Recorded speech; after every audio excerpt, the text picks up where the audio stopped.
You're watching Sports Shorts Daily, presented by LeBear's Casino and Hotel in Baton Rouge and the Louisiana Sports Hall of Fame Museum in Natchitoches. You can follow Sports Shorts Daily by going to our YouTube page, Sports Shorts, hosted by Ronnie Rantz, and get our 15-minute weekday video.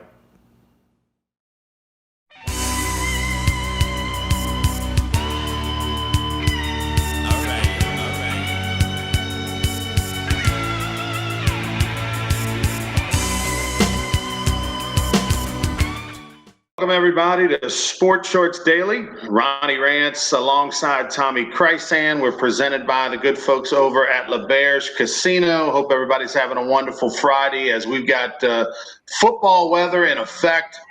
Friday night, we got high school football going on in the state of Louisiana. It's week one of high school football. We've got LSU and Saints, and it's going to be a fantastic weekend for football. It feels like fall weather. Tommy Krysan joining me. How are you, TK? I'm doing great. I'm going to be at a high school football game tonight. I'm looking forward to that. It won't be a full stadium, obviously, but at least we got football now at the high school level in Louisiana, and I'm really looking forward to seeing the game tonight. Where are you headed? What game are you going to? I'm going to be at Covington. Covington plays host to Dutchtown. My nephew's the head coach at Covington. His brother's the defensive coordinator.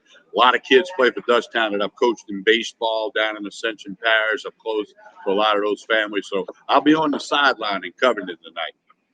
Yeah, Guy Mistretta's Dutchtown Griffins heading over there to take on Covington. Should be a good game. It's a big stadium, so 25% capacity. There'll still be a bunch of people over there in Covington. The weather's going to be perfect. All right, let's tell you a little bit about some of the topics that we're going to discuss today. We'll talk, of course, LSU and Saints bounce-back weekend for both. That hasn't happened in a long time where they both lost on the same weekend. We'll also talk a little bit about the point spread, and TK will give his predictions. Major League Baseball, the playoffs are in full effect. If you like the new format, we'll get into that. But the big topic, nationally, we found out last night while we were sleeping that the President of the United States, Donald Trump, contracted the coronavirus, COVID-19. He and his wife, they're quarantining themselves for a couple of weeks. We now know in the NFL, we've got an NFL football game that's been postponed, the Titans and the Steelers. That's the first one that's been postponed this year. I'm sure it won't be the last. The Tennessee Titans, of course, are the team that are affected the most with some players and personnel. And we know that, former LSU Tiger Kristian Fulton, is the name we know. He was, of course, with LSU last year. Kristian Fulton test positive for COVID-19. The game's been suspended. We don't know when it's going to be played, Tommy, and that's the wrinkle that's going to be interesting for the NFL. It's one thing to postpone games. I don't know that the NFL can be in the business of canceling games and keep the integrity of their schedule. I agree with that. I don't think anybody should be surprised that, whether it's the president or it's Kristian Fulton or others that are coming down with the virus. I think that's to be expected. You just got to manage the risk. Baseball kind of dodged the risk. Only two teams did not play 60 games in the schedule, Detroit and St. Louis. The NBA kind of survived the risk with the bubble thing. Baseball's going to the bubble for the rest of the playoffs after this wild card round. So I think football's just got to adjust. But you make a good point, Ronnie. The NFL, it's a little harder to do. You can't play a doubleheader in the NFL. But, they're going to move some games around later in the season and try to get this in. What I think the NFL is worried about is they don't want a bunch of games to get postponed. And I mean, they anticipated this. You would hope they did. That what are we going to do if? And we'll just have to see. But I mean, people got to live life, and you got to manage this virus, manage the risk, and treat it. And 99% recovery rate. I mean, it doesn't scare me. I might get it tomorrow, but it doesn't scare me. But I think we have to be aware that it's in society.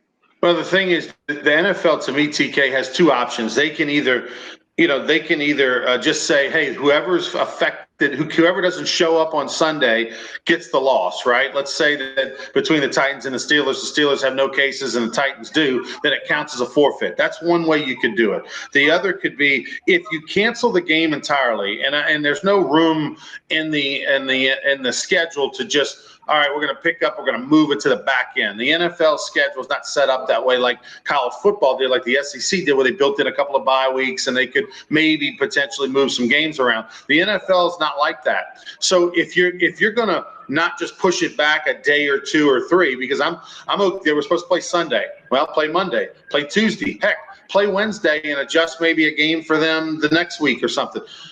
If you're not going to do that, then you either have two options. You forfeit because you were the team affected and you didn't show up and therefore you forfeit, or the game is canceled and you start going by winning percentage only. And I think in the NFL, when you only play 16 games, Tommy, the winning percentage thing is that's a hard pill to swallow if you only play 13 games or something like that. I agree with you. And you get into the collective bargaining agreement. The players have to agree to all this. There's a lot of layers involved here. And I would hope they have a plan to say, okay, what if Team A has 16 games and the other team only plays 14 percentages? I mean, they have to have a plan, for how they're going to do that. And then, if you get the short end of the stick, that's life. Life's not fair some days. Sports are not fair some days. I just think they got to do the best they can, which is what MLB and the NBA did. It's what hockey did. I mean, everybody did the best they could. Now we're seeing high school get going. College has had, 20-something games that have been postponed. And, I mean, you can only do what you can do, I mean, it's like a baseball game getting the rain out. You can't control it. Speaking of baseball, we've got the MLB playoffs going on. We're two old baseball guys, and I mean the big question is, I got to be honest, I'm digging this new format for Major League Baseball, the 2 out of 3. Now, 16 teams, half of the league make the playoffs, and then you start playing these 2 out of 3 playoff series. Which to me, that's how baseball is supposed to be. It's not supposed to be a one-game play-in, that whole wild card. It's all about series, 2 out of 3, and you get a chance to see at least 2 starting pitchers, the 2 best aces for both teams. I like this new format, and I know it's a COVID format, but I got to believe the ratings are going to be good. I think people are going to like it. Gives more teams opportunity for postseason. Is it here to stay? Do you think, TK? I think it is. I like it. I have watched a lot of baseball, and certainly a 3-game series is a much better measuring stick of the better team than a 1-game series. We've seen high school baseball in Louisiana get to some of that 2 out of 3 just because it's more a better judgment of the team. Now, and then, of course, we get the best of 5, you get the best of 7. That's a whole nother world. So I like it. I've watched a lot of baseball. They had 8 games on, Tuesday? I mean, 5 games were on at one time Tuesday. I had all 5 TVs on. But no, I think it's been fun. I think it's here to stay. I'm a little frustrated with the theatrics, the selfie on the way to first base and all the bat flips. But I'm old, and I get it that most people like it, but I don't. I did like seeing Clayton Kershaw, even though I'm not a big Dodgers fan. I guess the lefty pitcher in me always pulls for that guy. But Clayton Kershaw, so many people talked about how, is he done? 13 strikeouts, 1 walk, pitched 8 innings, and clinched the Dodgers moving on to the next round. Clayton Kershaw, he doesn't throw as hard as he used to, TK. He's got to do it a little differently. He's got to work the cutter in mostly and has that Bugs Bunny curve. But Clayton Kershaw, man, he's a warrior.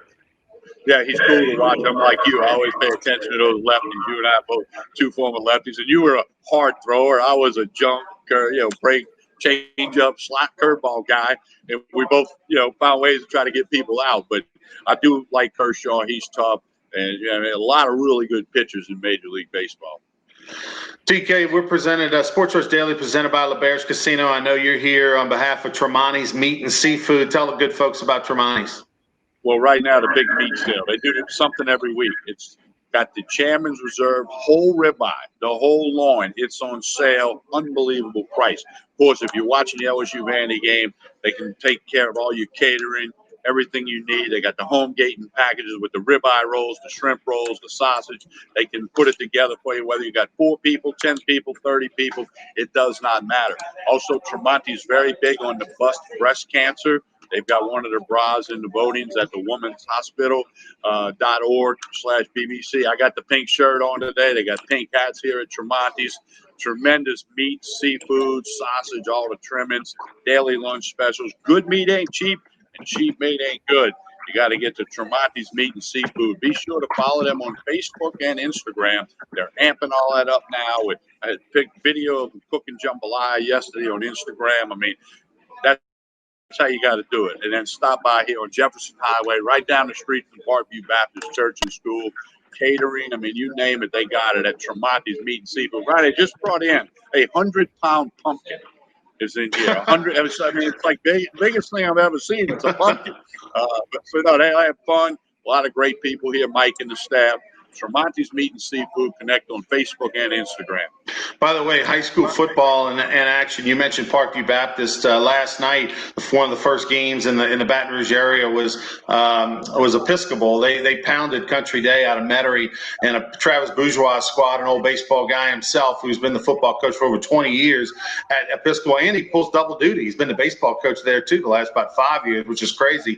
But they look really, really good. They've got 10 of 11 starters back, and he's playing. And also a good friend of ours, Jimmy Ott's son's a freshman on the Episcopal football team, Ethan Ott, and saw him playing. They got a chance to get in the game. It was a blowout. They played some freshmen, so saw him get some time in the backfield. So two great. Pretty good teams. Parkview, by the way, Parkview and Episcopal, Tommy, both have college committed quarterbacks. Episcopal's quarterback's going to UAB, and Parkview's is going to Air Force. So you get a chance to watch those two teams play. They'll be playing a lot on CST this fall. Yeah, and Ronnie, I've coached about baseball for a long time now. I'm working with USSSA, but right, it's cool because right now there's a lot of kids that I coach that are, doing well in high school football. Even got a kid that's playing defensive back for Georgia from Baton Rouge, Major Burns. I mean, he played for me for a couple of years, and I've been talking to him, and he's fired up. He got in the game as a true freshman for the Bulldogs last week of Georgia. So it's cool to see all these kids that I coached in baseball playing at the high school and now some in the college level. Let's talk a little Saints and LSU. Will these teams bounce back this weekend? Both of them lost last weekend. For LSU, they're getting great news. They're playing at Vanderbilt. That's the biggest news. Their Tigers are a 20-point favorite, but Vanderbilt's awful. But also they get Stingley back. Their best defensive back and arguably the best cornerback in the country comes back. LSU is not going to lose this one, huh, Tommy? I don't think they're going to lose, Ronnie, but if I was going to bet the game, and I'm going to lay off of this, sometimes you got to lay off. I'd take Vanderbilt in 20. I think Vanderbilt will keep it within 20. They did really well on the road against A&M last week. Now, LSU may just blow them out, improve after last week. But, and in my podcast, Talking Sports with TK, I'm not going to pick the LSU game. Normally, I always do. I've done that for years. But I would have to take Vanderbilt plus 20 if I was going to play that game. All right, so you're laying off of it for the record, but if you were going to play it, you'd take a slight lean towards Vanderbilt getting the points. Right. And, it makes sense. I mean, look, they lost 17-12 last week to Texas A&M. They're at home. They actually will have a few fans. They're going to have some students they're allowing into the stadium at Vanderbilt, and then the next home game, they're going to allow more fans. While you're on the pick train, Saints-Lions, this line opened up almost a touchdown for the Saints going into the week, and then now it's down to Saints -4.5, only a 4.5-point favorite on the road in Detroit, who just picked up their first win of the season last week on a come-from-behind victory at Arizona. If you're a Saints fan, you're going to pay close attention to this game. Drew Brees, that whole story. Can Kamara still be effective? Can the defense get off the field? Detroit, they're Detroit. They're not a good football team, but they are at home. They have a little confidence because they picked up a win last week. That's going to be a close game. I mean, I think the Saints will win it, but it'll be close. And again, the Wise Guy's pretty good with both of these numbers on the screen, the 20 and the 4.5. Both numbers are really, really good as far as, making it tough for how you decide. I give a slight lean to the Saints and lay the points, and hopefully the defense can get the Lions off the field and let Drew Brees and Kamara go to work. Been a long week for LSU. Been a long week for LSU's coaching staff and players. Nobody saw this coming, right? Losing to Mississippi State the way they did, really kind of got pounded in that game defensively. LSU hasn't faced this adversity before, Tommy. Miles Brennan hasn't faced this adversity before. Well, yeah, I didn't see it coming. I really thought they would separate from state and cover and all that. So I think it may have been that little punch in the gut, that little, wake up call, as they say, to make you say, hey, I think they were maybe a little overconfident. That's maybe easy to say right now. And Mississippi State just got the job done. The measuring stick is what does State do going forward, and obviously what does LSU do against Vanderbilt. If LSU can go out and put 40 or more points up, keep Vandy under 20, then I think you could say that they made some corrections, some adjustments, and went out there and played 60 minutes worth of football. So, but you're right. Nobody saw it coming. I'm sure Coach O is on top of it. His staff, they're getting in these kids' heads because come kickoff Saturday evening at 6:30, they better be ready because you got to be concerned, or you got to be aware that Vanderbilt gave A&M all they wanted in College Station last week. By the way, officially, I can't stand the Jets. Last night, two 0-3 teams. You got the Jets 0-3. You had the Broncos 0-3 with a quarterback making his first NFL start of the year, and the Jets with a lead late blow it, and which also affected my pocketbook, Tommy. I didn't play that game. I didn't watch that game. I couldn't get enough interest level, and I had a better option and a better plan. But anyway, no. But you had anything was a better option. My goodness. Anything was a better option than watching the Jets blow a lead. Yeah, just taking a nap was a better option. But, no, the Jets are in the Trevor Lawrence sweepstakes, so, we'll see. Yeah, no. Right now, the Jets and the Giants, between those two teams, have the prediction models have them as a better than 50% chance to be the first pick in the NFL draft next year. Now, which would be interesting because both of them, in theory, have a franchise quarterback. We'll see how that plays out. But both of them have, first-round pick quarterbacks that are, years 2 and 3 in their contract, and not working out. We'll see. It'll be hard to pass up Trevor Lawrence, though. I would agree with that. All right, he's Tommy Krysan. I'm Ronnie Rantz. TK, tell the folks how they can see your podcast. Talking Sports with TK, available on all the major platforms. You name it, we're on it. Just search for it. Connect with me on social media, Facebook, Instagram, Twitter. Talking Sports with TK. We're dropping 3 or 4 podcasts a week. Listenership's going up. I appreciate that. Check it out. You'll be glad that you did. And before we get out of here, Ronnie, Jerry Lane Enterprises is sponsoring the 13th Gate Haunted House down in Baton Rouge. You got to go to 13thgate.com for tickets and important information. 13thgate.com. Grand opens tonight, Friday, October 2. Going to be open selected nights through November 13th. So you got plenty of time to get there. I'll have more information next week. But 13thgate.com, brought to you by Jerry Lane Enterprises. I'll tell you what, I've been to the 13th Gate, the one they have now. I've been to that a few times. Went to the original one, which was over by at the LSU Ag Center. We're talking like 20 years ago or maybe 16 years ago. I like going in haunted houses when I'm with a crowd of people, not myself one-on-one, but I'll tell you, I've got some funny stories of some former LSU athletes going through haunted houses as a group. And you ask any of them and they'll tell you there's not a bigger sissy than me when it comes to going through that thing. I mean, let me talk about scare you to death.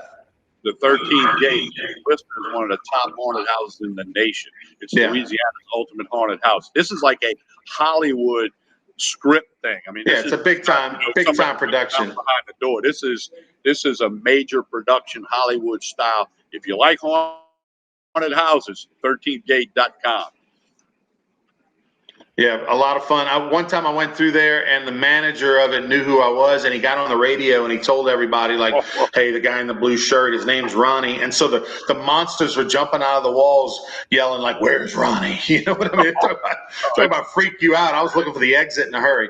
All right, he's Tommy Krysan joining us, presented by Tremonti's Meat and Seafood over by Parkview Baptist in Baton Rouge. Go check him out. I'm Ronnie Rantz, being brought to you by LaBear's Casino. We'll see you on Monday for more Sports Shorts Daily. Make sure to like, share, comment on our Facebook page, Sports Shorts, and follow us on YouTube, Sports Shorts, presented by LaBear's. Sports Shorts, hosted by Ronnie Rantz. Give us a like, a share, and a follow, and subscribe. Have a great weekend, everybody. Go Tigers and Saints. Have a great weekend. Thanks for watching Sports Shorts Daily, presented by LeBear's Casino and Hotel in Baton Rouge and the Louisiana Sports Hall of Fame Museum in Natchitoches. Don't forget to follow Sports Shorts on Facebook, Twitter at sports_shorts, and check us out on Saturday mornings from 10 to noon at Sports Shorts Radio on 104.5, 104.9 ESPN Radio in Baton Rouge.